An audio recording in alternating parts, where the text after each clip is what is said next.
Get this and get it straight. Crime is a sucker's road, and those who travel it wind up in the gutter, the prison, or the grave. This time, a platinum wristwatch, a body on a lonely strip of beach, and a case of heart failure in a Beverly Hills garage, all added up to blackmail, 25 years old, and a killer who would never be caught. It happened like this.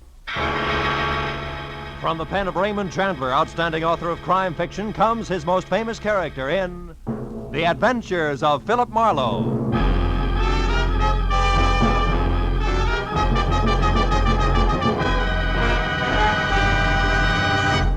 In just a moment, tonight's story. But first, a message from the Ford Dealers of America.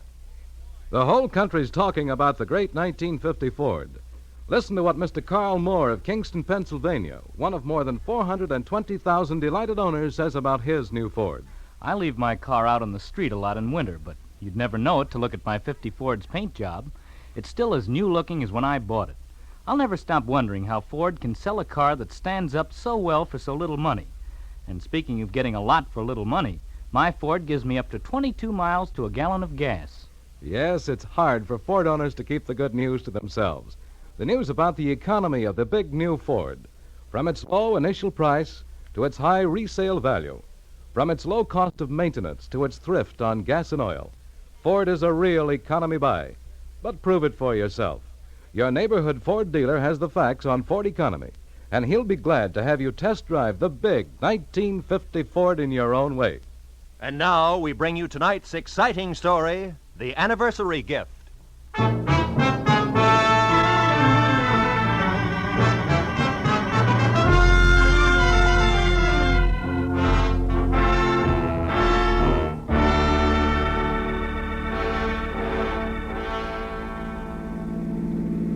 We turn left at the next corner, cabby. Okay. Boy, this Beverly Hills in a sunny afternoon is really something, ain't it? Yeah. Wide streets, classy homes. Boy, these jokers got it made. Some life. Nothing ever gets to them to bother them except the income tax, maybe. Yep. Here it is, mister. 8834 Beverly Road. What a joint. Yeah. Wait for me, huh? Sure, mister.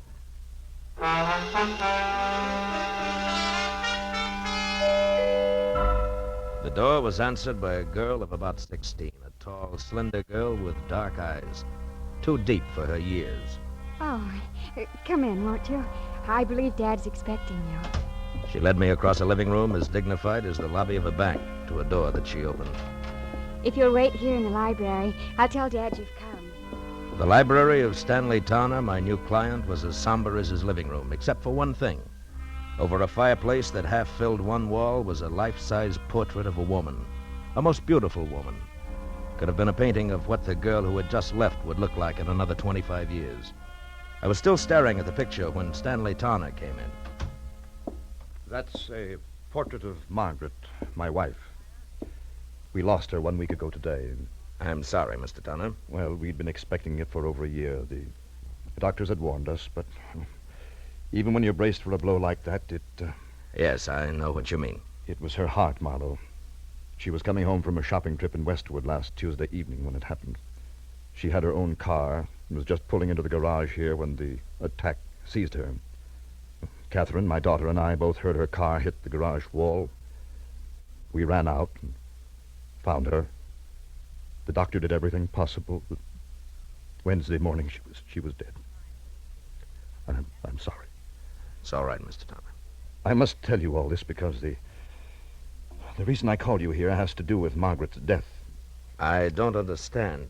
I've got to get Margaret's watch back. A what? A watch? Yes, a wristwatch. It's, well, I'll try to explain. I loved my wife very deeply, Marlowe. Now that I've lost her, the most important thing in the world to me is the preservation of her memory. Can you understand that? Well, it's natural that you'd cling to things that remind you of her, Mr. Towner. Now what about the watch? It's lost. Somewhere in Camino Beach. You know where that is? Yes, a few miles below Redondo. Yes, that's right. Well, the day Margaret died, I had taken her watch with me to have it repaired. I went down the coast on some business, and on the way back I stopped at Camino Beach for lunch. A place called the Trade Winds. You had the watch with you when you went in? Yes, in my overcoat pocket. I came out and got in my car and was halfway back to my office before I realized it was gone. I've got to get it back, Marlowe. How much is it worth? In cash, about $500, but to me, now, it's worth 20 times that. What's the watch like? It's a Benris, platinum, and set with emeralds. Mm-hmm. I gave it to Margaret on our 20th wedding anniversary. There's an inscription on the back to Margaret from Stanley with eternal love. I know that watch is somewhere in Camino Beach. Can you find it and bring it back here to me? There's nothing more you can tell me? Unfortunately, that's all there is. I'll do my best. But I can't guarantee a thing.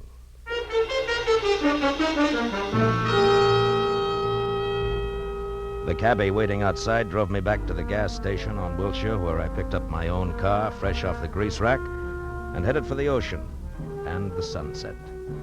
It was getting dark by the time I reached Camino Beach, a rickety, salt-caked little town jumbled in between the highway and the surf.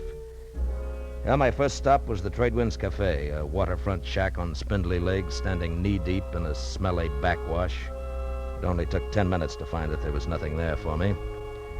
After that, I drew a blank at each of the 3 hock shops in town. Wound up an hour and a half later, no farther than the sidewalk curb, where I watched a traffic cop brand my tire with his parking marker, plant a heavy foot on my bumper to steady his bike, and light a cigarette. Hiya. Is this your car? Yeah.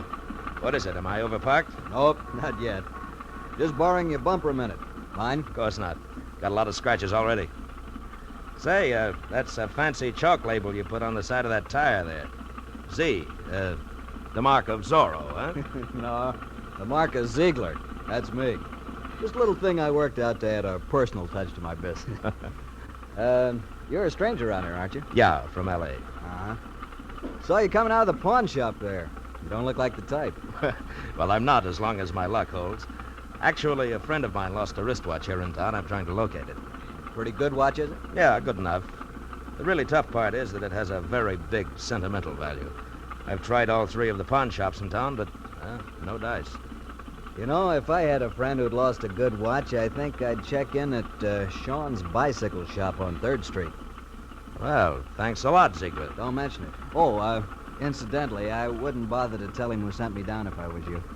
So long.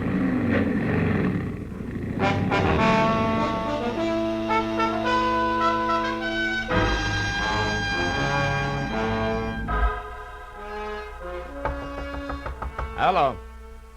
Hello, anybody there? Hello, Sean? What do you want? I'm closed for the night. I'm, interested in a lady's wristwatch, Mr. Sean. How do you know? And just how does that bring you to a bicycle shop? Look, we both know your offense, so let's not waste time on that. The Well. watch I'm after is platinum set with emeralds and has an inscription on the back. To Margaret from Stanley with eternal love. A bright sentiment, I'm sure. Have you seen the watch? No. Look, Sean, either I beat your tongue as limber as a St. Bernard's ears, or you accept this $20 in exchange for some straight information. Peacefully. Now take your choice and take it fast. $20. What kind of a choice is that? But I don't have the watch, Bucko. But you have seen it. Oh, yes. 5-6 days ago, a fella brought that watch in here, wanted to know what it was worth. I said $500. He laughed in my face. Who was this guy? You mentioned something about $20. Oh, yes. Here. All right, now give. Yeah, that's better. His name is Chip Menashe. In summers, he works in the concessions in the pier. In winters, he's nothing more than a beachcomber. Lives in a little room out on the pier behind the shooting gallery, and that bucko is your $20 worth. It had better be, Shane, or I'll be back for my change.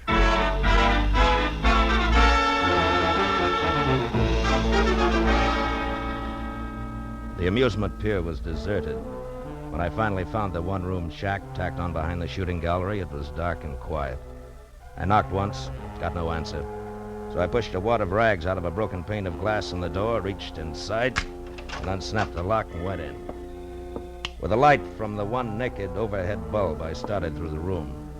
On a packing crate that passed for a dresser, I found a week-old newspaper clipping that said the body of one Leon Stice of Camino had been found on an isolated beach Wednesday morning, shot in the chest. No apparent reason. Stice was survived by his wife, Nancy, of 320 Front Street. I got real busy wondering why a bum like Chip Menashe saved old newspaper clippings of murder stories when a noise outside turned me toward the open door. What are you doing in my place? You weren't home, so I came in to wait. You a cop or something? No, I'm no cop, Menashe. The name's Marlowe. Huh? Maybe we can do business. Sit down. I don't get you. I collect old watches. A mutual friend sent me, Menashe. Yeah? I'm interested in ladies' watches, particularly. Maybe something in platinum with emeralds. Okay, Pally, what's the proposition? Nothing until I see the merchandise. Now, how about putting it on display, huh? I can't hear you, Pally. Ah, come on now. Where's the watch? Don't rush me, mister. Don't rush me. It'll get you nowheres. All right. Make me a proposition. 10 grand? 10,000? Uh-huh. You must be out of your mind. Yeah, we'll see who's out of their minds. That's a very valuable watch. Maybe you better get out of here and add it all up again. Yeah, maybe I'd better at that. But, Menashe, don't go away, because I'll be back. I won't go away. I know when I'm sitting on top of the pile.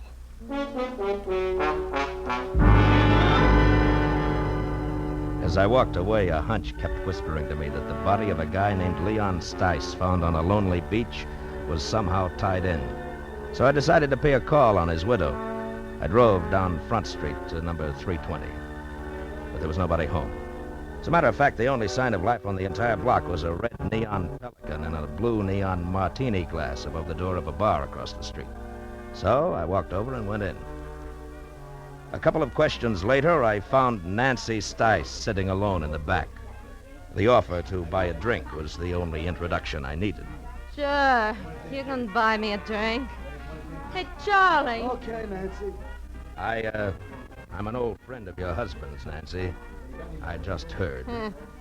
That louse didn't have no friends. Here you are, Nancy. Something for you, mister? No. Here, keep Thanks. Mud in your eye. Nah. I got nothing against Leon Stice, except 25 years of living with him in a Camino Beach rat hole on nothing. That's all. it. Any idea why he was killed? For the role he was carrying. Well, after what you just said, that makes no sense. That's the way it was. And I didn't get one red cent of it. It was all gone when they found him. Did you tell the cops he had money on him? Nah, I hate cops. Yeah, sure. Where did Leon get this dough?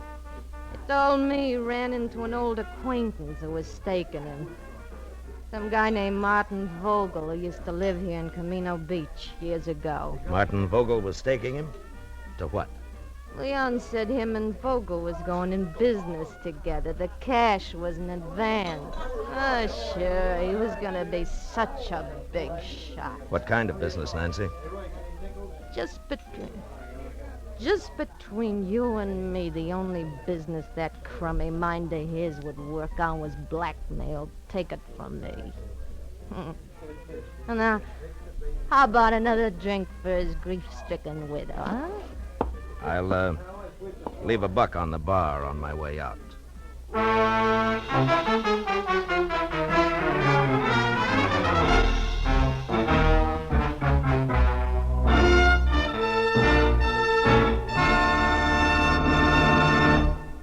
In just a moment, the second act of Philip Marlowe. But first, a brief message from the Ford Dealers of America.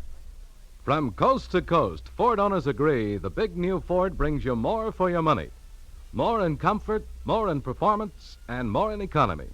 But only through personal experience can you appreciate the restful ease of Ford's famous midship ride and the luxurious comfort of Ford's non-sag foam rubber cushion front seat.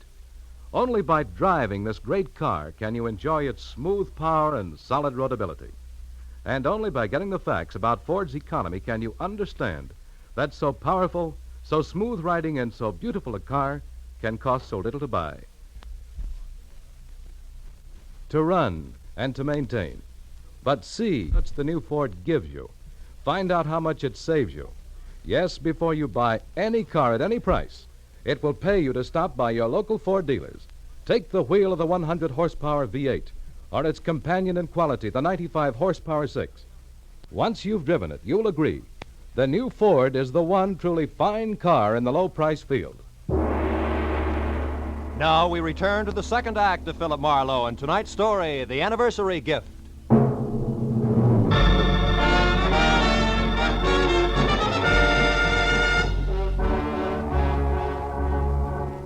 I left the Pelican Club, got into my car, and started for the local law on the chance that I could learn something more about the new question mark I'd picked up named Martin Vogel. 10 minutes later, I parked my car under the cracked globe that oozed sick purple light over a weather-beaten sign, Camino Beach Police. A fat sergeant huddled over what could have been the original teletype machine. When I presented my credentials, he jabbed a fat finger at a dirty glass door marked Captain Elvin Bush, Chief of Detectives. Inside, a small old man, neat in a clean white shirt, groomed silver hair, and a gentle smile, was strapping on a shoulder holster when I put my license on his desk. When I stopped talking, he got up and extended an almost delicate hand. I certainly hope we can help you, Mr. Marlowe. Martin Vogel, you say? Yes, it might have been a long time ago, Captain, maybe even 25 years, if he was mixed up with the police at all. Do your records go back that far? Oh, yes, by the apple crate load. And I mean that literally, Mr. Marlowe. You see, in Camino Beach, police files, fixtures, and furniture are somewhat lacking. City appropriations only go where they show. Public bird baths, statues of the mayor. Oh, here. This bottom crate here. Marked, let's see. 1921 to 1930. Figure he was arrested along in there, this Vogel? Yeah, if he was arrested. Yeah, it's dusty, isn't it? Well, the cards are alphabetical. Yeah. And let's see. Riker, Rooney, Stemple. By the way, Mr. Marlowe, what's your angle? I'm not sure, Captain. Svensson, Underley, Letterman, Van. Vogel. Martin. Got it, eh? Yeah, picture and all. Bring it over here in the light. Yeah. Martin Vogel arrested Camino Beach Hotel, May 28, 1923, on warrant from Chicago, Illinois police. Returned to Chicago, sentenced to 5 years in state penitentiary for embezzlement. Arresting officer, Patrolman Elvin Bush. Picked him up myself, did I? Well, I've locked up a lot of people in the last 35 years. Yeah, I guess you have it. Holy smokes. Huh? What? That can't be. What is it, Mr. Marlowe? You look kind of pale. There was no mistaking it. The time-yellowed picture of Martin Vogel made it plain. Vogel and my client, the distinguished Mr. Stanley Towner, were one and the same. That meant that Towner had lied to me, and more important, had no doubt killed Leon Stice, who was blackmailing him because he knew he was Vogel.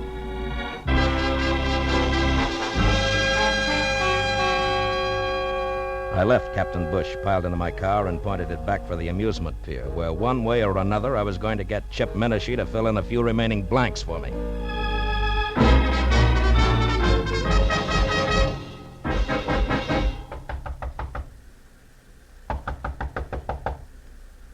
Yeah, who is it? Marlowe, Menashe.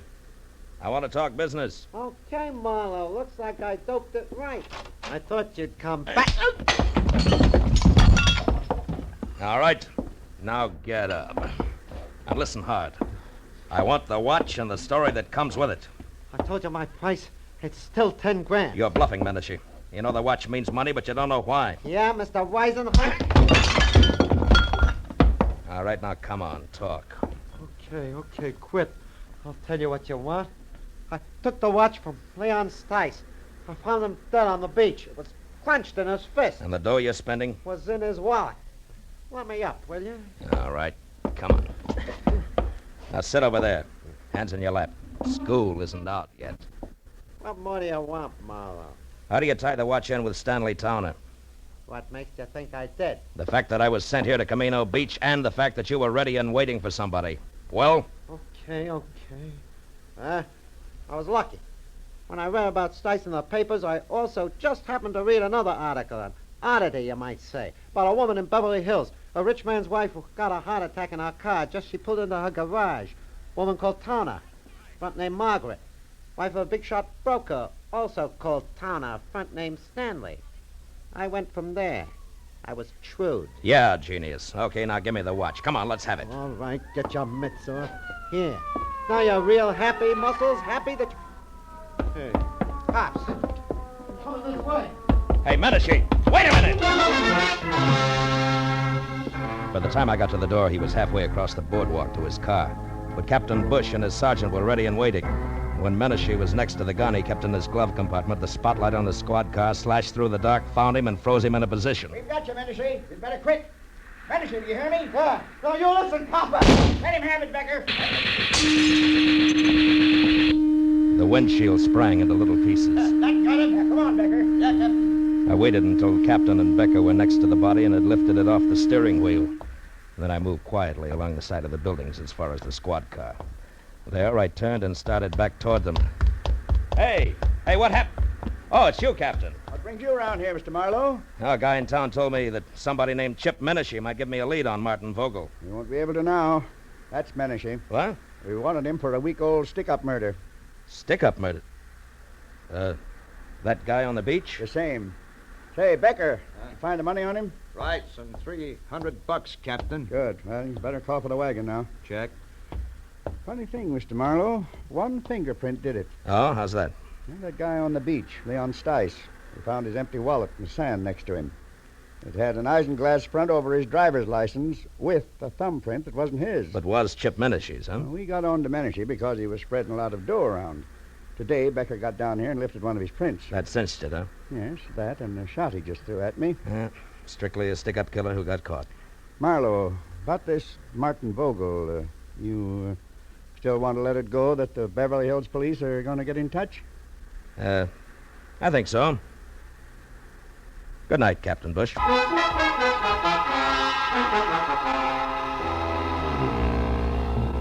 The ride back to Beverly Hills was an uncomfortable hour and a half, cold and empty. I was glad that I had things to do like stop and start and shift gears. It kept me from thinking too much about a lot of things and a lot of people I wish I'd never heard of. People like Stanley Towner, who I had every reason to be against, but who I was starting to pull for. Stanley Towner, a man who had started all over again after a single mistake made 25 years ago. A man who had fought to build good things, like a comfortable home, a marriage to a woman in a painting, a 16-year-old likeness named Catherine. But Stanley Towner, who was also a killer on a lonely stretch of beach far from home, destroying something rotten who would destroy him. A killer that nobody knew about, except me. Well, I pulled into the driveway and parked behind the car that had been Margaret's. As I got out, the light of the garage went on and the side door of the house opened. I felt almost wrong dropping my hand around the .38 in my side pocket. Good evening, Mr. Marlowe. You have the watch? Yeah. I had quite a tussle getting hold of it. I imagined you would. Menashe's dead, Mr. Towner. Menashe? Who is Menashe, Mr. Marlowe? The reason you hired me? The man who called you and dangled this bait? Yeah, you were right. It's a beautiful watch, Mr. Vogel. Vogel? You know about it? Yeah, they keep police files a long time. I know about everything. Except why you didn't go after the watch yourself. Well, I was afraid. Afraid to show yourself in the town where somebody might remember you, huh? The town in which you had committed a murder, is that it? Yes, that's it exactly. Dad, is that you down there? Yes, dear. Me, Mr. Marlowe. Well, why don't you come into the house? It's so late and it's chilly. You'll catch your death of cold out there. Yes, in a while, dear. Now go back to bed. All right. Good night, Dad. Good night, dear. Oh, good night, Mr. Marlowe, and please make him do as I say, will you? Yes, I will, Catherine. Good night. Do you mind if we go along to the police at once, Mr. Marlowe? I'd rather she didn't know right now. Tomorrow's soon enough. And can we take your car? Yeah. The lights go off out here? Yes. The switch is on the garage wall over there. Okay, get in. All right. You know, Mr. Towner, I'm sorry about Catherine and the way she's going to be hit by this thing. The switch is there on your right, Mr. Marlowe. Yeah.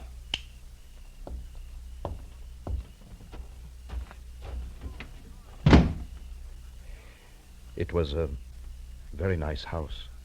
Mm-hmm. Mr. Towner, you certainly loved Margaret a lot, didn't you? Completely, Mr. Marlowe. And her memory, too? Why do you ask? Something that makes me awfully happy. Mr. Towner, you didn't kill Leon Stice. Marlowe, What are you saying? That you never lost your wife's watch at Camino Beach. You never had it. She lost it herself. Lost it when she struggled with Leon Stice just before she killed him for your sake. For you and Catherine and everything you've worked for. No, Marlowe, no. Yes, Margaret had a bad heart. She knew she didn't have long to live. Also, she knew that Stice was blackmailing you. It figures, Tana.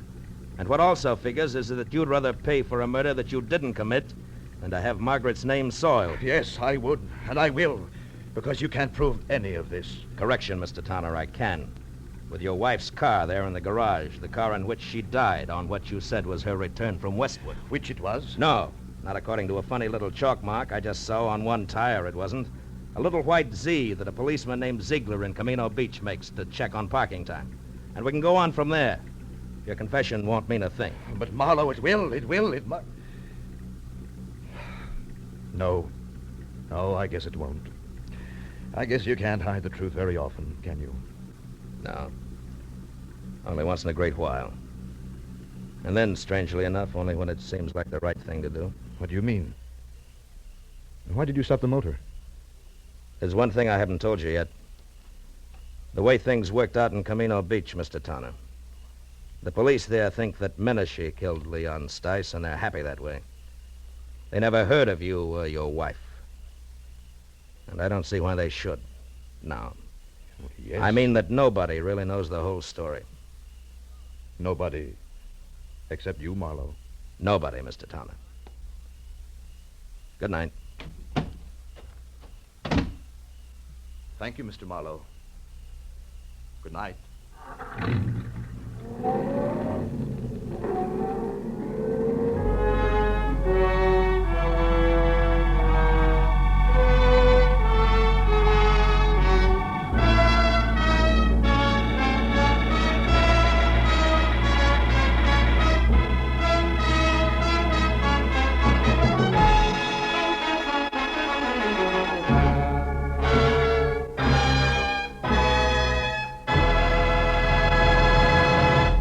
Philip Marlowe will be back in just a moment. But first, a word from the Ford Dealers of America.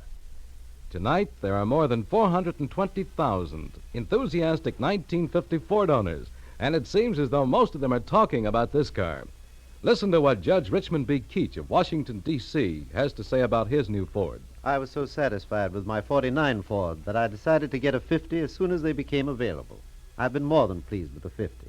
Truthfully, I see no cause to pay more when a Ford gives me all the performance, quiet, and comfort a man can ask for at such a reasonable price. The Ford is wonderfully easy to handle, particularly in traffic. Yes, ask any Ford owner how he feels about his big new Ford, and he'll tell you it's tops for performance and for comfort. But prove it for yourself. Drop into your neighborhood Ford dealers and test drive this truly great car. You'll be amazed when you discover how little it costs to buy, to run, and to maintain. Do it tomorrow. Test drive the big new 1950 Ford. Be sure and be with us again next week when Philip Marlowe says... This time I was in the country where the night should have been nothing but peace and quiet. But a pair of angry eagles changed all that. One was solid gold and too close to a battered corpse. The other weighed 160 pounds and was too quick with his fists, in or out of the ring.